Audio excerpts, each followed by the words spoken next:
Guys, welcome to the part 2 of our Madurai Rameswaram and Dhanushkodi trip. അപ്പോൾ നമ്മൾ കഴിഞ്ഞ വീഡിയോയിൽ പറഞ്ഞതുപോലെ നമ്മൾ മധുര മീനാക്ഷി ക്ഷേത്രത്തിലേക്ക് പോകാൻ വേണ്ടിയിട്ട് റെഡി ആയിട്ട് നിൽക്കുകയാണ്. അപ്പോൾ ഞങ്ങൾ ഒരു ഇൻട്രോ വീഡിയോ ഒക്കെ പറയാൻ വേണ്ടിയിട്ടാണ് ശ്രമിച്ചത്. പക്ഷേ പുറകിൽ ഭയങ്കര നോയ്സ് ആയത് കാരണം വോയിസ് ഓവർ കൊടുക്കുന്നത്. അങ്ങനെ നമ്മൾ എല്ലാവരും റെഡി ആയിട്ട് കാറിൽ കയറി ഇരുന്നിട്ട് നമ്മുടെ ഫസ്റ്റ് ഡെസ്റ്റിനേഷൻ ആയിട്ടുള്ള മധുര മീനാക്ഷി ടെമ്പിളിലോട്ട് പോകാനാണ് പ്ലാൻ ചെയ്തത്. പക്ഷേ നമ്മൾ മധുര വരെ പോയിട്ട് നമുക്ക് അപ്പം മീനാക്ഷി ക്ഷേത്രത്തിൽ മാത്രം പോവാണ്ട് വേറെ ഏതെങ്കിലും കുറച്ച് ടൂറിസ്റ്റ് സ്പോട്ടിൽ കൂടെ പോകാമെന്ന് വിചാരിച്ചു. അങ്ങനെ ഞങ്ങൾ സെർച്ച് ചെയ്ത സമയത്താണ് ഞങ്ങൾക്കൊരു പാലസ് കിട്ടിയത്. ആ പാലസിലും കൂടെ എന്നാൽ പോയിട്ട് വരാമെന്ന് വിചാരിച്ചു. ആ പാലസിലെ ടൈമിംഗ് എന്ന് പറയുന്നത് 5 o'clock വരെയുള്ളൂ. നമ്മുടെ Madurai Meenakshi ക്ഷേത്രത്തിലാണെങ്കിൽ from 4 to 9 PM വരെയാണ് അവിടുത്തെ ടൈമിംഗ് വരുന്നത്. അപ്പം ഞങ്ങൾ വിചാരിച്ചു എന്നാൽ പിന്നെ ആദ്യം ഈ പാലസിൽ പോയതിന് ശേഷം നമുക്ക് അമ്പലത്തിൽ പോകാമെന്ന്. അങ്ങനെ ഞങ്ങൾ പാലസിലോട്ട് പോയിക്കൊണ്ടിരിക്കുന്ന വഴിയാണ്. ഇങ്ങനെ പോയിക്കൊണ്ടിരിക്കുന്ന സമയത്ത് നല്ല തിരക്കായിരുന്നു. ഒരു 4 മണി ടൈമായിരുന്നു കേട്ടോ. സ്കൂളൊക്കെ വിട്ട ടൈം ആയത് കാരണം പിള്ളേരൊക്കെ ഇങ്ങനെ പോകുന്നുണ്ട്. അതുപോലെ തന്നെ ഈ കാണുന്നതാണ് സെൻറ്റ് മേരീസ് ചർച്ച്. അതൊരു ടൂറിസ്റ്റ് സ്പോട്ടാണ്. പക്ഷെ ഞങ്ങൾക്ക് സമയമില്ലാത്ത കാരണം ഞങ്ങൾക്ക് അവിടെ നിർത്താൻ പറ്റിയില്ല. നല്ല ഭംഗിയാണ് കേട്ടോ ആ ഒരു പള്ളിയൊക്കെ കാണാൻ വേണ്ടിയിട്ട്. റോമൻ കാത്തലിക് ചർച്ചാണ്. അങ്ങനെ നമ്മളൊരു 4 മണിയൊക്കെ ആയപ്പോഴത്തേക്കും നമ്മുടെ പാലസിലെത്തി. തിരുമലൈ നായിക് പാലസ് എന്നാണ് കേട്ടോ ഈ ഒരു പാലസിന്റെ പേര് വരുന്നത്. ഇവിടെ കയറാൻ വേണ്ടിയിട്ട് നമ്മുടെ എൻട്രി ടിക്കറ്റ് വരുന്നത് ഒരാൾക്ക് 10 രൂപയാണ്. അങ്ങനെ നമ്മൾ ടിക്കറ്റ് ഒക്കെ എടുത്തു. അതുപോലെ തന്നെ ഇതിന്റെ സൈഡിലാണെങ്കിൽ ഒരുപാട് വഴിയോര കച്ചവടക്കാരൊക്കെ ഇരുന്നിട്ട് ചെറിയ ചെറിയ കച്ചവടമൊക്കെ ചെയ്യുന്നുണ്ട്. അപ്പോൾ അതൊക്കെ കണ്ടിട്ട് ഞങ്ങൾ ഇങ്ങനെ മെല്ലെ നടന്ന് പാലസിനകത്തെത്തി. മറ്റു പാലസിൽ നിന്നും ഇത് വളരെ വ്യത്യസ്തമായിട്ട് എനിക്ക് തോന്നാൻ കാരണം ഇത് ഭയങ്കര ഓപ്പൺ സ്പേസ് ആണ്. ഇതിനു മുന്നേ ഈ ഒരു പാലസിൽ പോയിട്ടുള്ളവരൊന്ന് കമൻറ്റ് ചെയ്യണം കേട്ടോ. 17ാം നൂറ്റാണ്ടിൽ തിരുമലൈ നായക് എന്ന് പറഞ്ഞ രാജാവ് നിർമ്മിച്ചതാണ് ഈ ഒരു കൊട്ടാരം എന്ന് പറയുന്നത്. അപ്പോൾ ഈ ഒരു കൊട്ടാരത്തിൽ രാജാവിൻ്റെ ഒരു റോയൽ ചെയർ ഒക്കെ കാണാൻ പറ്റും. ഈ ഒരു കൊട്ടാരത്തിൽ രാജാവിൻ്റെ ഒരു ചെയർ മാത്രമേ ഉള്ളൂ രാജാവിൻ്റെ ഒരു സ്മരണയ്ക്കായിട്ട് വെച്ചിരിക്കുന്നത്. ബാക്കിയൊക്കെ ഇതിൻ്റെ ഇന്റീരിയർ വർക്ക്സ് ഒക്കെ കാണാനാണ് കേട്ടോ ഭയങ്കര ഡിഫറെൻ്റ് ആയിട്ട് തോന്നിയത്. അതുപോലെ തന്നെ ഇതിൽ ഒരുപാട് തൂണുകളുണ്ട്. ഇതാണ് അതിൻ്റെ ഒരു ലുക്ക് എന്ന് പറയുന്നത്. ഫോട്ടോയൊക്കെ എടുക്കാൻ വേണ്ടിയിട്ട് പറ്റിയ സ്ഥലമാണ്. വളരെ ഓപ്പൺ സ്പേസ് ആണ് ഞാൻ നേരത്തെ പറഞ്ഞതുപോലെ. അപ്പം ഞങ്ങൾ ഒത്തിരി ഫോട്ടോസും വീഡിയോസും ഒക്കെ എടുത്തിട്ടുണ്ടായിരുന്നു. അപ്പോൾ ഇതായിരുന്നു ഞങ്ങളുടെ രണ്ടുപേരുടെയും കോസ്റ്റ്യൂം. അപ്പം ഞാനൊരു സാരി ആയിരുന്നു, സ്റ്റെഫി ഒരു ചുരിദാറായിരുന്നു ഇട്ടത്. നമ്മൾ അമ്പലത്തിൽ പോകാൻ വേണ്ടിയിട്ട് റെഡി ആയിട്ടാണല്ലോ വന്നത്. അതുകൊണ്ടിട്ടാണ് കേട്ടോ ഈ ഒരു കോസ്റ്റ്യൂമിൽ നിങ്ങൾ കണ്ടത്. അങ്ങനെ ഞങ്ങൾ പാലസിലും ആ ഒരു കോസ്റ്റ്യൂമിൽ കയറി ഒത്തിരി ഫോട്ടോസും വീഡിയോസൊക്കെ എടുത്തു.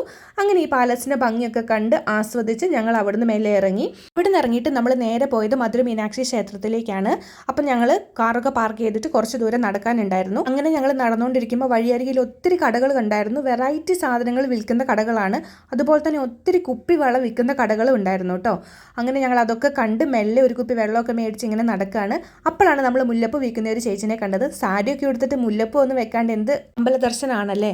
അത് കാരണം ആ ചേച്ചീൻ്റെ അടുത്ത് നിന്ന് 50 രൂപയ്ക്ക് ഒരു മുഴ മുല്ലപ്പൂ ഒക്കെ മേടിച്ച് അങ്ങനെ നമ്മൾ ലിബിനെ കൊണ്ട് അത് മുടിയിലൊക്കെ കുത്തിപ്പിച്ച് ഇപ്പോഴാണ് നമ്മുടെ അമ്പലത്തിൽ പോകാനുള്ള സാരി കോസ്റ്റ്യൂം ഒന്ന് കംപ്ലീറ്റ് ആയത്. പിന്നെ നമ്മുടെ അമ്പലത്തിലാണെങ്കിൽ നമുക്ക് ഫോണൊന്നും യൂസ് ചെയ്യാൻ പറ്റത്തില്ല. അതുപോലെ തന്നെ നമ്മുടെ ഫോണും ചെരുപ്പും കാറിൻ്റെ കീ ഒക്കെ നമ്മൾ ലോക്കറിൽ വെച്ചിട്ട് വേണം പോകാൻ വേണ്ടിയിട്ട്. ഒരു ഫോൺ വെക്കുന്നതിന് അവർ ചാർജ് ചെയ്യുന്നത് 5 രൂപയാണ്. അതുപോലെ തന്നെ ചെരുപ്പ് വെക്കാൻ വേണ്ടിയിട്ട് പൈസ ഒന്നും കൊടുക്കേണ്ടതില്ല. അപ്പോൾ നമ്മൾ ദൂരത്തു നിന്നുള്ള ആ ഒരു ടെമ്പിൾ വ്യൂ ആണ് കേട്ടോ എടുത്തിട്ടുള്ളത്. അങ്ങനെ ഞങ്ങൾ അമ്പലത്തിൽ കയറി. അത്യാവശ്യം തിരക്കൊക്കെ ഉണ്ടായിരുന്നു. പിന്നീട് ഞങ്ങൾ അവിടെ കുറേ സ്ഥലങ്ങൾ കണ്ടു. കുറേ സ്പോട്ട് ഉണ്ട് കേട്ടോ അവിടെ കാണാൻ വേണ്ടിയിട്ടൊക്കെ. അതുപോലെ തന്നെ 1000 കൽത്തൂൺ മണ്ഡപമൊക്കെ ഉണ്ട്. അതൊക്കെ കയറി കണ്ട് എല്ലാം നല്ല രസമുണ്ടായിരുന്നു കാണാൻ വേണ്ടിയിട്ട്. പിന്നെ ഞങ്ങൾ ഒരു 7:30 ആയപ്പോഴത്തേക്കിനും അവിടെ നിന്ന് ഇറങ്ങി. അവിടെ നിന്ന് ഇറങ്ങിയപ്പോഴത്തേക്കിന് ഞങ്ങളുടെ നെറ്റിയിലൊക്കെ നല്ല ചന്ദനമൊക്കെ ഉണ്ട്. അവിടെ നിന്ന് കിട്ടിയ ചന്ദനമൊക്കെ ഞങ്ങളെടുത്ത് നെറ്റിയിൽ പുരട്ടിയിട്ടുണ്ട്. പിന്നീട് ഞങ്ങൾ കുറച്ച് ക്ഷീണിച്ചിട്ടുണ്ടായിരുന്നു.